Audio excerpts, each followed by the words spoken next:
So right now, this is huge news coming out. F.A. Ajagba and Martin Bakole will be on a triple header card that will be in Madison Square Garden on a Cinco de Mayo weekend, and it will be featuring Roller Romero versus Ryan Garcia, Devin Haney versus Jose Ramirez, and then Martin Bakole versus F.A. Ajagba. This is a huge card. I think this is a game changer. These are fan favorites right now across the board, across the world, that a lot of people definitely want to see. Martin Bakole is a guy right now that's a talent a lot of people have been sleeping on over the years. And a lot of people from the UK know him because he's made a name for himself going in and sparring these guys and putting them on their back. But it's another level when it comes to boxing. And I think Bakole's going to show that with F.A. Ajagba. But Ajagba's not somebody who's going to go in there and lay down. He knows what time it is. He knows where his career is at. And he knows where he stands. So if he's able to go out there and get an upset over Martin Bakole, he will be somewhat of a household name across the board. People can't deny him. Because not saying that Bakole is a hype fighter, but the hype they have around him right now, F.A. Ajagba could use that to his benefit. Because nobody's expecting anything. They're expecting him to get knocked out. And if he goes out there and he possibly stops a guy like Martin Bakole, which he could. He could.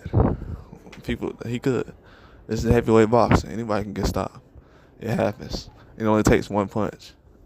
Guys get lucky. Guys practice on one thing. Guys see a certain thing. Guys go against a certain style that's favorable to them.